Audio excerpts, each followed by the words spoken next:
Bonjour, nous nous trouvons à Carnac pour l'Eurocat, la plus grande régate de catamaran de sport en France et la seconde en Europe. Et je suis en présence d'Yves Laudet, architecte naval bien connu et qui est également l'auteur de toute la gamme Laudet White pour les catamarans de sport et qui aujourd'hui va nous présenter un nouveau bateau. Bonjour Yves. Bonjour. Alors aujourd'hui à l'occasion de l'Eurocat, vous nous présentez un nouveau F18. Oui, un nouveau F18 donc, qui était fort attendu puisque ça fait à peu près une dizaine d'années que tous les ans on nous demande ce nouveau bateau. On avait été avec Reg White avant, on avait été l'auteur du fameux Darthawk qui a été quasiment le plus diffusé des Formule 18 ou un des deux.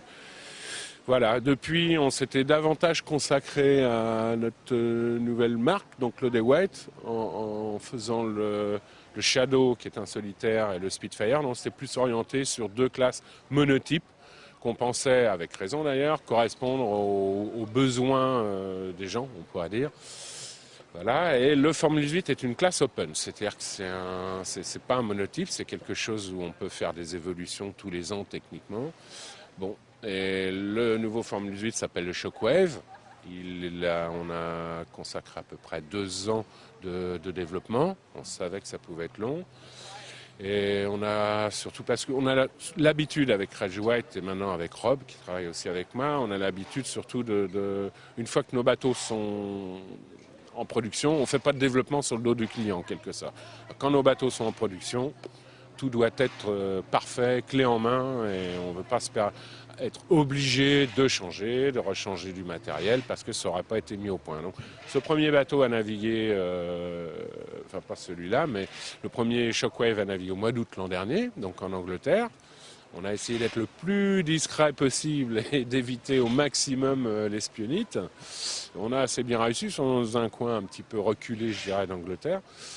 Donc le premier bateau navigue depuis le mois d'août. On a eu un deuxième bateau qui a commencé à naviguer fin septembre. Et puis depuis, on a consacré tout l'hiver à peaufiner, à mettre les petites choses au point, à s'assurer que tous nos sous-traitants, je dirais, soient capables d'achever en production les détails, le moindre détail fixé au cahier des charges. Tout a été vérifié, donc les sailing tests en quelque sorte. On a été même jusqu'au crash test qu'on avait fait aussi avec le Hawk pour les solidités de puits de dérive, etc. On l'a mis entre toutes les mains et des mains bien connues chez nous. Chez nous, quand je dis chez nous, en Angleterre, parce qu'on sait que tel ou tel équipage est particulièrement réputé pour casser du matériel, par exemple. Donc on a vraiment fait ça un peu comme on le fera avec des voitures. Voilà. Après, évidemment, on l'a fait régater. Donc, le premier Shockwave a gagné toutes ses régates en Angleterre, où quand même il y a un bon niveau. Et puis ici, c'est la première grande épreuve internationale auquel participent les bateaux. Donc, nous avons 5 Shockwaves ici, dont 4 Shockwaves de propriétaires et un Shockwave qui est notre Shockwave anglais, en fait. Voilà, et on est très contents. Donc toutes les personnes qui sont ici à l'Eurocat, qui utilisent ce bateau, sont déjà des propriétaires, ce ne sont pas des coureurs usines. Oui, parce qu'on est quand même une compagnie anglaise et donc une de nos... Enfin, c'est le cas dans beaucoup de sociétés, on lance un nouveau produit, il faut déjà être capable d'avoir une certaine maîtrise sur son marché national avant de vouloir s'exporter. S'il y a le moindre problème de garantie, de mise au point. Et un bateau, c'est pas seulement quelque chose qu'on fabrique, surtout un bateau de course, hein, c'est une petite Formule 1. Autour, il faut le manuel d'emploi, les réglages. Et ça, même si l'architecte a des prétentions de réglage, tout doit être confronté à l'aune de coureurs de bon niveau. Donc ici, on a un équipage français, un équipage anglais qui sont du meilleur niveau international. Et petit à petit, au fil des naves, ils nous donnent, on pense que le réglage, la quête, les barres de flèche, la tension d'hospi, toutes ces ils nous indiquent les réglages qui pensent petit à petit être meilleurs. On les met dans un roadbook et petit à petit, les propriétaires en bénéficient. Yves, parlez-nous un petit peu des caractéristiques techniques de ce bateau.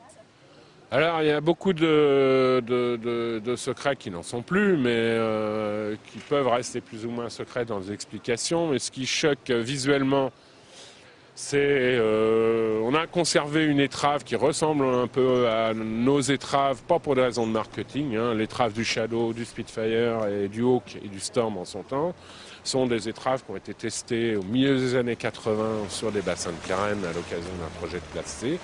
Et on avait fait plusieurs formes d'étraves. On était même allé jusqu'au bulbe, l'étrave inversée, l'étrave droite, tout ce qu'on peut trouver.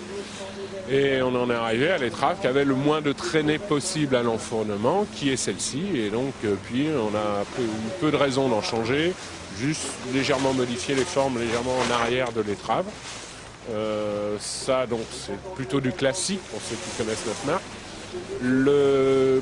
Les formes arrière, c'est ce qui choque, puisque nous avons un bouchin sur ce bateau-là, et une forme que certains disent planante, mais le caractère d'un catamaran fait que ça ne plane jamais. Ça a une vitesse limite très élevée, et c'est pas comme un ski, c'est pas comme du ski. Donc la fonction de ce bouchin derrière est essentiellement d'accroître le rendement du safran, ce qui nous permet qu'il y ait un problème sur les Formule 18, parce que les Formule 18 quand même ont progressé dans le sens d'être de plus en plus puissants, des mâts plus raides, des voiles plus creuses, des bateaux plus demandeurs, des plateformes plus raides. Et effectivement, ça se ressent sur la direction du bateau. Une voiture plus puissante, on le sent tout de suite dans le volant. Donc les safrans, c'est un gros problème. Je n'ai pas voulu, c'est dans les chiffres, c'était très mauvais d'augmenter la taille du safran en termes de traînée. Donc on a eu l'occasion de refaire quelques petits essais de bassin de manière et pratique et théorique. Ce qui a expliqué la longueur, puisque c'est quand même des process longs, surtout quand on ne veut pas payer trop cher pour ça. Donc on n'est quand même pas au niveau de paquebot, de choses comme ça.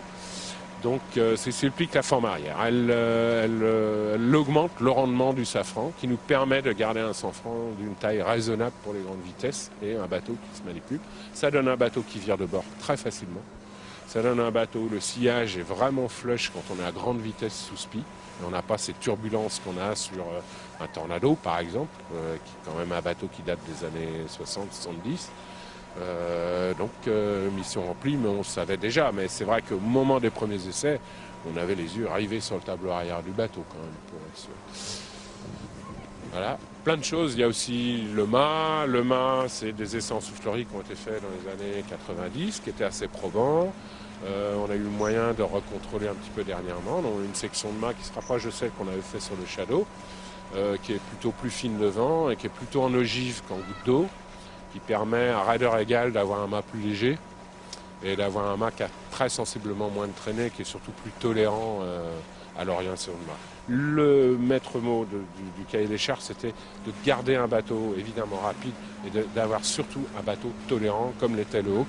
C'est-à-dire que je dirais, comme disaient les Anglais, un club member, c'est quelqu'un qui navigue régulièrement dans un club mais qui n'est pas en préparation olympique, puisse après ne pas avoir navigué pendant 2-3 mois, remettre les pieds sur son bateau et ne pas perdre 10% de vitesse parce qu'il n'est pas concentré. Donc ça, c'était vraiment un point essentiel.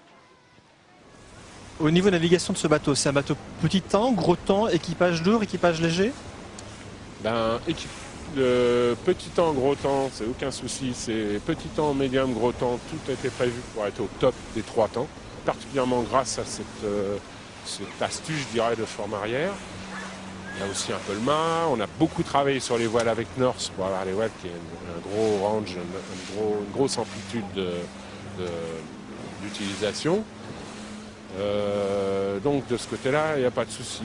Équipage, c'est un bateau d'équipage lourd, forcément de plus de 150 kg, voire plus de 155 kg, parce que c'est dicté par la règle. La règle de la Formule 18 fait que c'est un bateau qui est quand même pas très léger pour la longueur, enfin, de mon point de vue.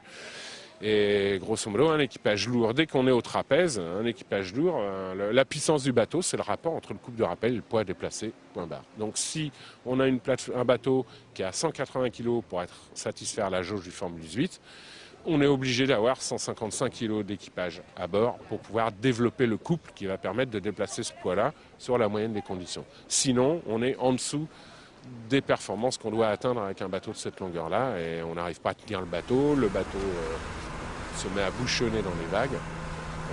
Donc c'était un impératif de dessin déjà dès le départ. Une personne qui cherche des informations sur votre bateau va trouver ces informations où? Ou auprès de quel revendeur? Alors, pour l'instant, pour éviter d'atteindre les sommes faramineuses de certaines autres marques et surtout conserver quand même notre qualité, on vend les bateaux en direct en France. Alors, pas en Belgique aussi pour l'instant, mais pas en Hollande ni en Allemagne. Mais en France, on vend le bateau en direct parce que d'abord, moi, je suis français. Donc on s'adresse à Yves Laudet, le Pouliguen, si on veut. Mais sinon, on va sur le net, on appelle Laudet White ou Swell Catamaran, qui est la marque, le générique de notre marque aussi pour les pièces détachées, les bateaux, etc. Voilà. Merci pour toutes ces informations.